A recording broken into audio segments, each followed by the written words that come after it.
this agent basically makes my life a living hell. And this one agent, correct? One agent. Right. He of course was spying on me, listening to, he knows that my son is 18. One of my sons is 18, and we're having that typical parental adult issues that are going on. Teenage angst. Yes, and I had basically told my son it's my way or the highway. He chose the highway, and so he moves out, and so he goes after my son, tries to work that. Okay, tries to talk him into wearing a wire against me. And the only reason I know is because my son and I have mended things, and he told me, what happened. While he's basically he's under a polygraph because he was trying to get into NSA, he gets, bamboozled by these guys coming in there, and this guy interrogating him. He ends up, it was horrible what happened. They pulled my daughter out of her class in high school. She's a senior. They pull her out, and some investigator from the sheriff's department, local sheriff's department, is asking her questions like, has your dad ever, touched you in your private places, really? and all this stuff, Gosh, and we're like, what the heck is going on here? So basically, we finally tracked down what happened. And they had said, oh, yeah, we've already closed the case. We talked to your daughter. Sorry. My wife's insistent on, no, I want to know who did this. Yeah. Where did this come from? And they tell her, well, we can't say who, but all we can say is that there was a law enforcement tip. So we know it came from this FBI agent. Sure, yeah. So they're trying to destroy my life. And at this point, I finally get sick of it. And the last thing that happened was my son, the one with autism, he gets... they come after him, and it doesn't end well, and so at that point I'm just like, I'm done with this crap, and so I contacted the Senate Judiciary Chairman's office, which was Lindsey Graham at the time, and I said, I need to come down with my lawyer, tell you guys what's going on. I'm being harassed as a whistleblower. I go down, my lawyer's there. We meet with his investigative counsel, tell him everything, and he says, okay. 2 weeks later, the guy's no longer an FBI agent. I don't know if they told him, hey, you need to retire. I don't really know if there was discipline or not, but he was not an FBI agent, and that I do have confirmed. And so after this, I decided... You don't know anything more about this particular agent at all? I know his name, and I won't say it, because I don't know what the legal ramifications are of that. But yeah, the guy was... Clearly, he was running his own op. And what's interesting... Do you think he was running his own op, or somebody had him on an op? I think somebody had him, probably. Yeah, that would be weird to hold a personal vendetta. Yeah, no, but he was doing things off. I'm not so sure that it would be very weird considering the way that the Justice Department behaves nowadays. He was doing things off book, without a doubt. And because one of the people that he interrogated called me and told me that, like, when he told this guy, to basically leave his property. And then as he's walking away, and he goes, why are you guys always trying to ruin, people's lives? And the guy turns around and goes, oh, you just watch too much Fox News. Just like, whoa. So you think he was a raging liberal that had a vendetta for you, or do you think there could have been somebody else pulling the strings? They were effing with me. And I talked to I still have friends. And I talked to some people, and I asked them, I said, hey, what's going on? And I even I got confirmed to me from somebody out of the Baltimore field office that they lied on the search warrant in order to get, the search warrant. So they basically, it was full-blown lies and fabrication. So, but it's like this world, of the classified, it's a dangerous world, right? Because, how do you even go public with something like that and not end up like Snowden or Julian Assange or Manning? Or it's a very difficult problem, because you have essentially, they can cloak anything, right, by just classifying. And this is what Kash Patel has been talking about. Yep. Is that they overclassify things, and they do that on purpose. Yeah. Mm-hmm. And so in the end, probably the scariest moment, aside from the FBI showing up at my house, was I ended up getting poisoned twice. I had the lug nuts on my car loosened right before we went on a long trip. I had surveillance drones, landing in my backyard. I mean, it was crazy. The one time I go down to my car and reach under my door handle, and there's some sort of oily liquid under my door handle. I didn't think anything at the time. I just thought, oh, gross, I'm in an underground parking garage. I'm thinking, these sewer pipes or whatever are leaking on my car. So I just wipe my hand on my pants. I get in my car and I'm driving home from D.C.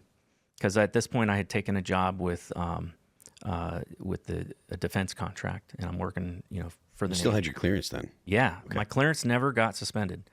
I immediately reported, my law enforcement interaction. I hadn't done anything wrong. They never brought charges against me. Yeah. So I still have my clearance. So I ended up leaving from work, and all of a sudden I had this like pain in the back of my head, like right at the base of my skull, and I reach back there and it's like all swollen, and I'm thinking, oh man, I must have put my neck out or something like that. So I called my chiropractor. I'm like, hey, can you guys squeeze me in? They're usually pretty flexible. So like, yeah, sure. So I just drove straight there. And by now I've got a massive headache. I'm not feeling well. I got like brain fog.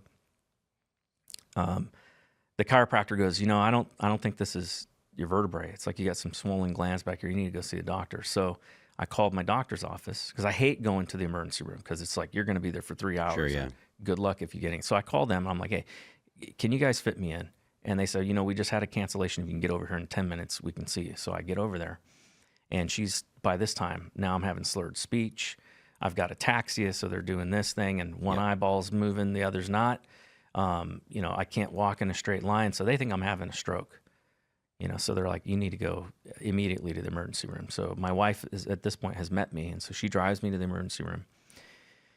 And they do an MRI, they did a CAT scan, and they did a EKG, and they said, we don't see anything. So, go home. And I still have symptoms. So, go find they refer me out to a neurologist. So we find one of the top neurologists in Washington, D.C. I go meet with this guy. And This is the next day?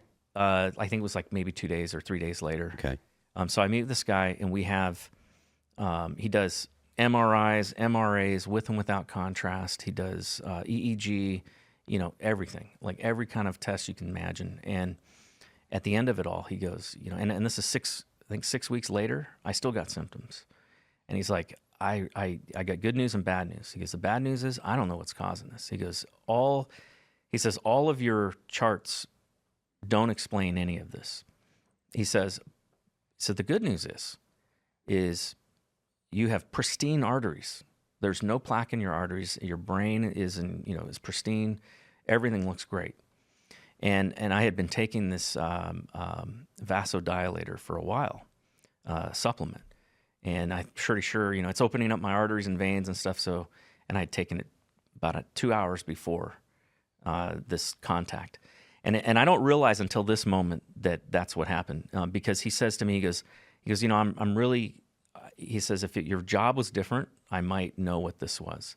He said, I've only had one client that had charts just like yours, all of the symptoms, and he goes, but your job doesn't make sense for this. And I go, well, what did he do?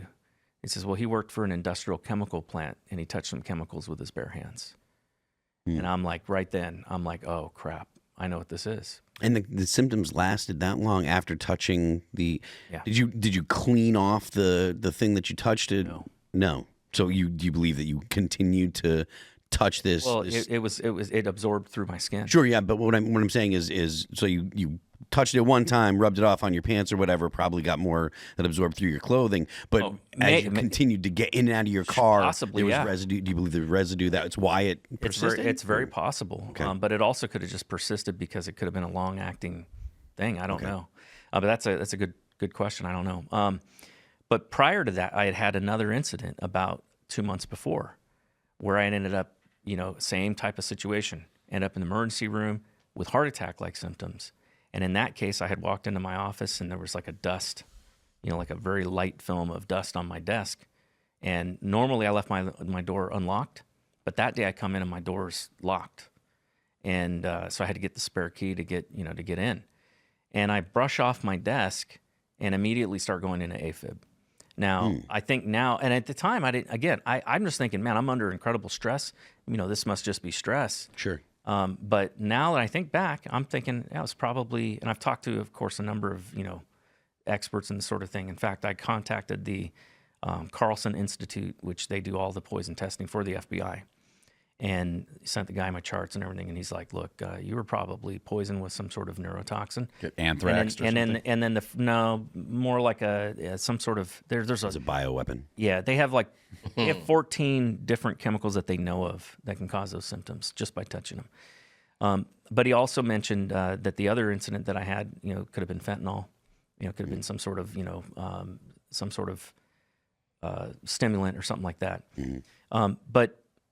But yeah, I just so that happens, and then about maybe 3 months later, I'm back to normal. I'm feeling good again, and we have this trip that we're going down to go down to Kentucky, and of course we're talking on the phone, with people about it, and so somebody knew, and we get in my car and we're driving down there, and my son, he's like, "Dad, I hear a weird noise coming from the car." So we pull off at a gas station, and I walk around, and every lug nut is all the way at the end of the post except for one.